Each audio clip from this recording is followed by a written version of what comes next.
Good morning, blessed souls. Beautiful, blessed souls. Well, good morning. I know it's been a while since I did a video. I had a lot going on in my life. Things are going on. Life is lifing. Anywho, I'm here today to share a message. Actually, I have a couple to share. I'm hoping that I can get them out between, I gotta see. But this one is, I kind of jumped around. God kind of led me in a different way. I was in my own feelings and asking questions about things. And so these are some of the answers he's given me. I'm sharing them with you. I had touched on this before in the last video that I did. But this one is the Matthew 5 again. But this one we're going to actually get into the Beatitudes, which is behaviors. But let's just get into it. These are when Jesus went on the mount and he had his the Sermon on the Mount, the blessed and or happy. The Beatitudes is beatus, which is behavior attitudes, which is happy, not meaning the feeling. It is recognizing what is truly good in a person's life and why, and those on the right track of following a godly pattern of thoughts and actions. They realize their need for God. So these are the Beatitudes that I'm going to go through. And when I go through them, I'm going to kind of get into what is meant by them because remember, blessed means happy. So we're going to get into it. And I'm reading from Matthew chapter 5.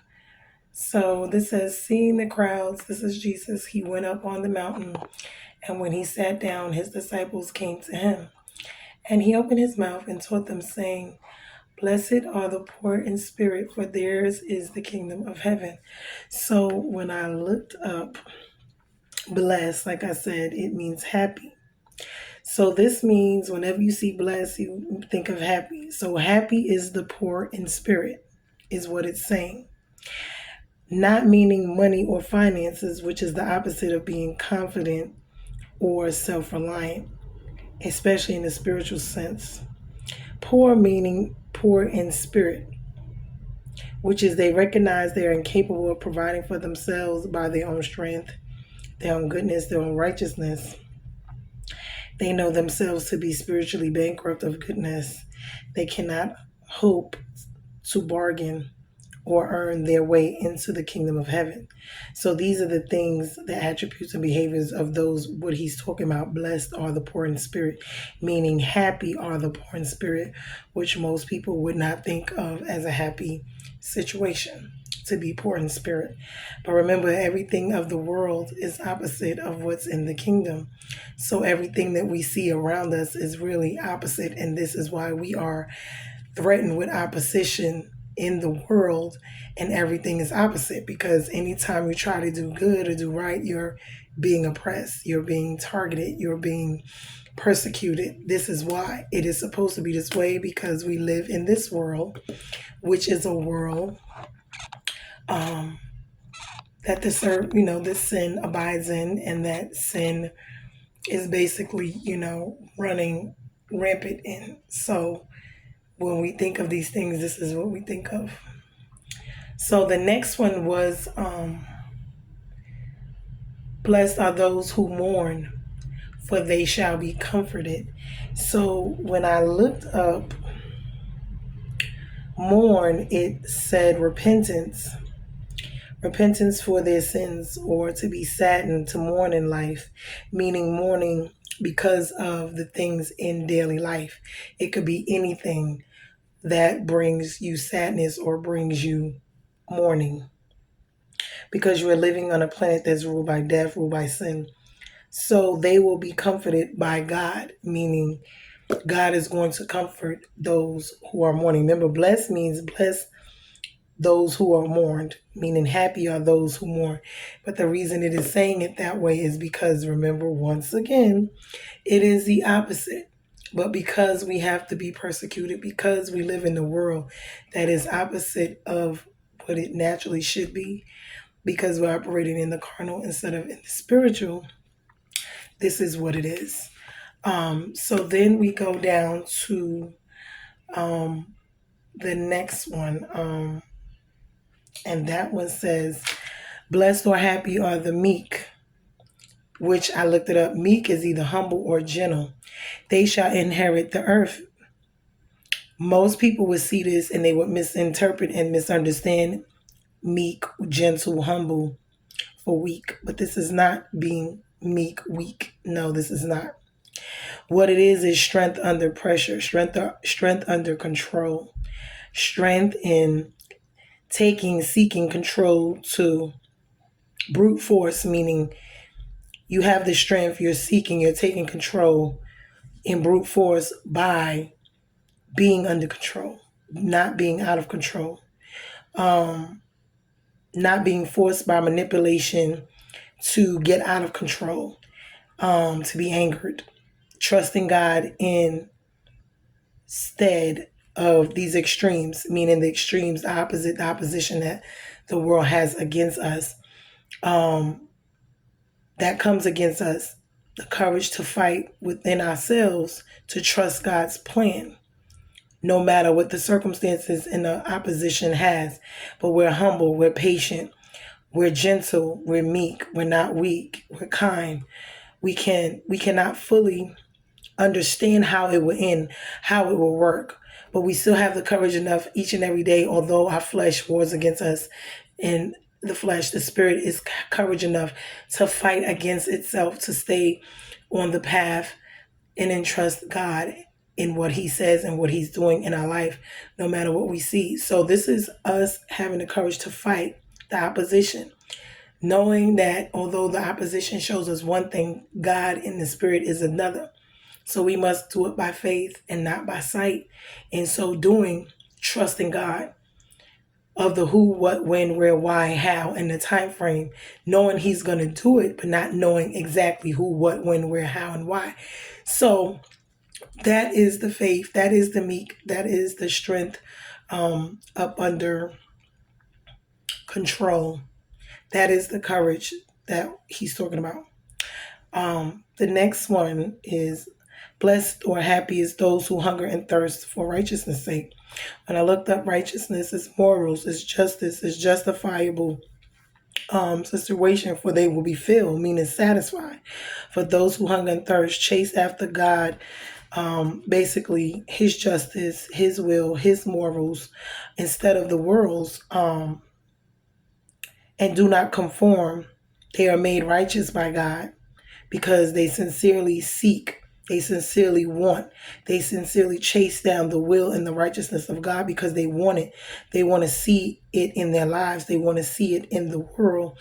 They want to see justice prevail. They want to see all the wrongs here right, within themselves, within the world, within the spiritual, within the natural. So this is what that is. The next one is blessed or happy are the merciful, for they shall, receive mercy. Receive mercy, and they also shall give mercy naturally, because they are happy and pure in heart, and they shall see. Wait. Okay, so the merciful. Oh crap! I'm sorry about that. Ooh. The merciful are the ones who seek mercy. They themselves give mercy, along with receiving it, because we receive mercy from God and we freely give it, whatever he's giving to us. I'm trying not to let this thing fall. Okay, so let me move this. And because we all need mercy, we're supposed to give it, because we need mercy each and every day from God ourselves. Just walking in this world, we need mercy each and every day. We never know what's going to happen and transpire, so we need mercy. He gives us mercy. Grace and mercy are given to us brand new each and every day, but we're also to give mercy. The next one is let me see,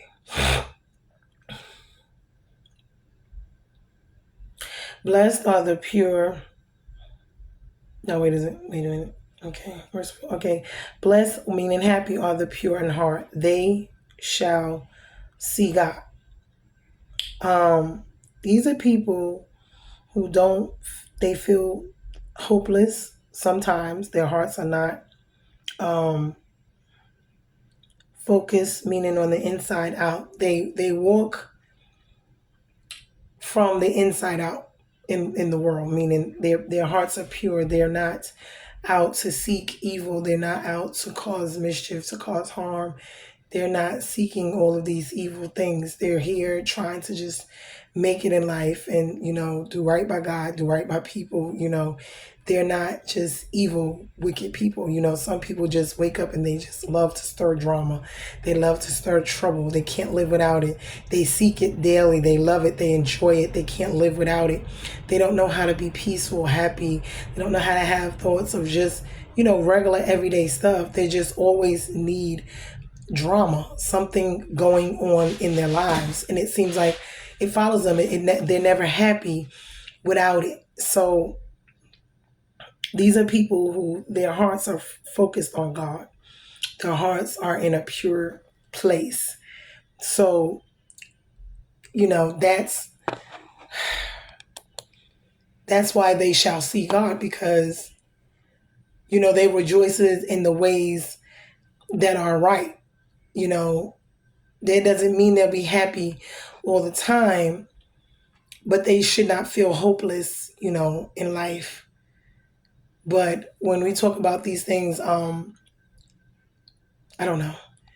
It's more than just a purity like sexual or something. It's a purity of morals, of justice, of fairness, of love, of godliness, their ability to maintain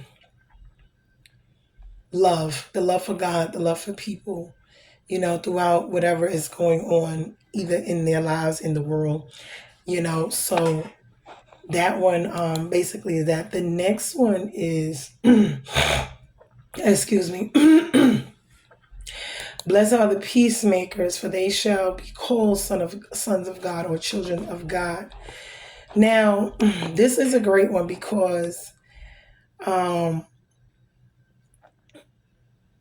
peace is a highly valued thing, and to be a peacemaker is really someone who reconciles people who are formerly in conflict with each other. Their hearts, these are hearts of Jesus himself, because Jesus' whole earthly mission to come here was to reconcile us back to God the Father. So he is the bridge, he is the gap, he is the peacemaker, he is the reconciler, he is the intercessor to bring us back to the Father. So whenever you see hostility and laws being abolished and people at war, this is what Christ came for. So there would be law, so that there would be order, so that there would be love, so that there would be justice, so that it would be balance, there would be equality, there would be love, there would be all of these things that, God is himself, and we're supposed to have that and live that right here, on earth.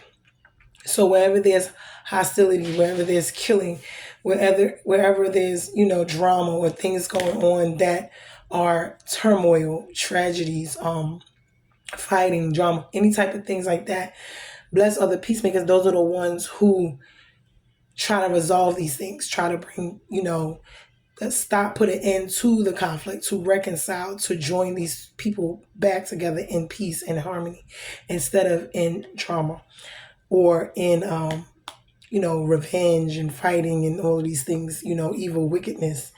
So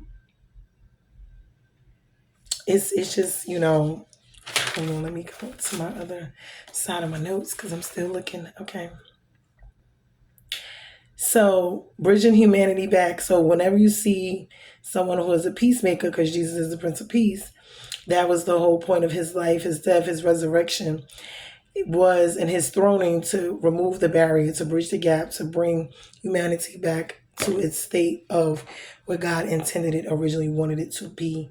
So, blessed and happy are the peacemakers. Blessed and happy are those who have been persecuted. Oh, this is the next one. This one, for righteousness' sake, meaning for justice' sake, for moral sake, for theirs is the kingdom of heaven, meaning blessed or happy are those who are persecuted for righteousness' sake. These things here are something, because we as believers and people just in general, we go through this a lot. But when you are a believer, you must understand something. You are under attack. You are a target. People will say, oh, because these things are going on in your life, you're cursed, or you're this. And it's the total opposite, because, and remember, we're the total opposite. So the ones you see here with lives that are just so tragedy stricken, you don't understand. I mean, especially when the Lord hand is in it, when they are believers and they are going through, it is because whatever it is that is upon their lives, the devil does not like it. He's trying to stop them. He's trying to send demonic forces to attack them, to attack their families, to attack their wealth, their finances, their health, their family's wealth, their family's finances, their family's health, whatever it is that is in, you love or you treasure, here, as far as your family, your friends, your work, your whatever. This is always, especially as a believer, you will always be under attack. But the more you see the devil attacking you, the closer you are to your breakthrough, your blessing, towards something. It signals and lets you know also that something it is that is disrupting the demonic forces up there. It is because it has them in a frenzy, and this is why they are attacking you. Something good is coming. Something you're doing is right, that either going to defeat them or has defeated them. They see it, they know it, and they don't want you to get there. They don't want you to accomplish it, because it's already done in heaven.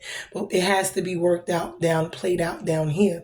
And the only ones that can stop it is you and whatever it is that they're trying to throw at you, if you allow it to. So this is what is going on, and this is why it says, blessed are those who, even though, meaning happy, who are persecuted. And this is something I have been struggling. I'm quite sure I'm not the only one. We struggle with this at times, because when certain things are going on in your life, it is, hard. It is a struggle. It hurts. It pains. But Jesus went through it. When he came here, he went through every pain, every tear, every suffering. And he says we have to take up our cross. We have to go through it just the way he did, because in order for us to get our crown, in order for us to be the oil, the salt of the earth, the light, in order for us to make a difference, in order for us to change the world, to change lives through him and what he's doing in our lives, because it's through him that we're doing these things. It's not for ourselves. And the only way to do that is for us to go through what he went through, which is pain, it is suffering, it is persecution, it is sorrows, it is trials, it is tribulation, it is suffering. And we all will take part. As I said, many are the trials of the righteous, and the tribulations, he will deliver us from every one of them. So we must understand, and we are still blessed. We are supposed to still be happy. We're supposed to get up and we're supposed to go on each and every day of our lives. I know that it's hard. It is rough. We will cry. We will hurt. It will, but he is there. Jesus is there. The Holy Spirit, they are there to love, to comfort. God is there. He's in it. He's going to use it all in the end for his glory. It's going to defeat Satan. It's going to defeat his demonic forces. It's going to change lives. And in order for you to go through this process, which it is, of pruning, you have to go through it in order to come out on the other end, to transition, to grow, so to be effective. So I just want to encourage anyone out there who is going through things, because I myself, and I know we all do. But what the devil wants you to do, even if you stumble, get back up and fight, because no matter what is going on, consistency is the key. The devil does not want you to get up. He does not want you to continue to move forward. We are more than a conquerors. Yes, we can be hurt. Yes, we can cry. Yes, we can be upset. We can be angry. We can go through it, but do not live there. Do not stay there. You have to get up. You have to move forward. Take your time. Do what you need to do. Get it out. But we must go to God, number one, pray, fast, praise, worship. If you're angry, if you're hurt, if you're sad, talk to God. He is the best person to talk to about your issues and your problems. He is the only one in all actuality that can really help or make a difference in your life. Yes, sometimes He sends people to help us, but ultimately He wants us to come to Him because they are not gods in our life. We cannot let these people be gods in our life. Human beings, people, places, and things be gods in our life, because when we allow other things, people, places, and things to become gods, take God's place in our life, meaning feel like they are the end all be all, they're the ones, the only ones that can help, save, whatever, that is not good. That is not godly. He does not want that. He does not want you to put those people in the place of Him. So a lot of times when I was talking about the other day, and he gave it to me about the storm, sometimes the storm is to turn you to God, is to make you have no choice, that you're in a place where no one can help you but Him. That is the only way you will get to see, learn, know, and have a relationship with Him for yourself. If you do not have those situations in your life, and life is always smooth sailing, it's not a good situation, because then you will not get to see and know God for yourself. You will think that everything around you that you see and hear is of your own and your own actions and your own strength, which it is not. It never has been. It does not allow you to allow God and acknowledge Him in your life and everything that you have going on, whether it's your business, your family, your friends, your healing, your health, your own self, your family, your children, your friends, everything. God has to be the source. He has to be the one covering and guiding us and leading us, because He is the one that knows all the answers. He knows everything that's going to happen. He knows all the conversations. He knows what doors that need to be open and which ones need to be closed, because He sees and knows further on down the line. He knows from the beginning, the middle, and the end. So we have to just trust Him and walk these things out, and trust and know that He knows why. He understand that even when we don't hear, see, and know and feel Him at times, that He is working in our lives. He is behind the scenes. He is taking care of everything. We just need to trust, obey, and walk it out, and hold on to His hand and hang on in there. He's not going to leave you. He's not going to forsake you. In due season, in due time, you will see, you will understand exactly what it is that was going on, and why it had to happen the way that it did. You may not see it now. It may take, sometimes it takes years, some people suffer along with certain things, but for whatever reason, God allowed it, and He allowed it to happen just that way. We don't know when, where, why, and how, or when He's going to deliver us, why He let it happen, but He will answer prayer. He will answer. He will answer you eventually in His timing, when He feel like you are ready to receive it, the answers. And it just basically is, the bottom line is, it just brings you back to having a relationship with Him, because without trials and tribulations, remember, the is good and evil, tree of knowledge and evil. All of that is, you can't have one without the other. So you don't know good without bad. You don't know bad without good. So you can't have one and not the other. Although we were meant to be here like that. We were meant to just know good. So here we are. I hope that this blessed someone. It's something I'm going through myself, because I got a lot going on in my own life, and I have for some time now. And I just was sitting around, and I was saying, Lord, what is going on? Why? I'm hurt. I'm angry. I'm upset. I still got to walk around smiling, even though I don't feel like it. I don't want to. I'm angry with you. I'm angry with myself. I'm angry with what's going on in my life. I don't like it. And He's just telling me, hold on. You're going to understand. Just wait it out. I'm going to reveal in time. And it's just like, because I'm just tired. And He's like, I'm your strength. You got to hold on. Give it to me. Let me carry it. So these are things, putting that full armor on, the praise, the worship, the fasting. We got to remember these things when we're going through, because it's not easy. It's not. It is warfare. And we don't see all of what God sees of what's going on around us, with our family, with our friends, with people who betray us.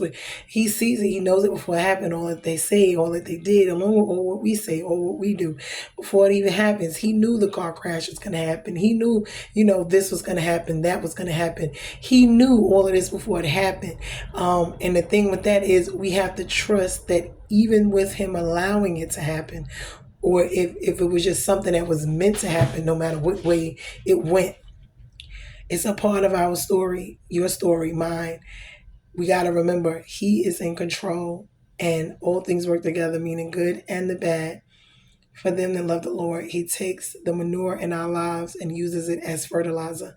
We are his trees, his children, his plants. He's grown us. He's the potter, we're the clay, and he's going to use the good and the bad to build, to grow us in him if we allow him to. He's going to nurture us, the sun, the rain, the pruning, the everything that we're going to need for life. He's going to give it to us. And we just have to hold on. So I pray that this message bless, touch someone that I myself have been really, really dealing with, because it's been pressing. I've been pressing just to hold on. And I thank God that he gives me the strength, even in my bad days, to hold on and to keep going and to find the simplest things to hold on to have the little joy and peace and happiness here, because I'm supposed to have that regardless to what's going on in my life. And so I have to understand, and I have to share and tell you the same thing, that you have to find something. God is there. Find him, find peace and joy in him, and let him show you the way and bring you out of these dark tunnels and trials and tribulations. Because like Psalm 23:8, I walk through the valley of the shadow of death, I feel you for your rod and thy staff, they comfort me. So we must understand that he is leading and he is there and he's going to be the light. We just have to close our eyes, walk with him, and allow him to take us and not look around at what we see, but walk by faith and not by sight. So be blessed, beautiful souls. We are bruised and not broken. God is with us. He is doing it for us, in us, and through us. So be blessed. God bless. It's a beautiful Sunday. Praise him. Love you guys. Later.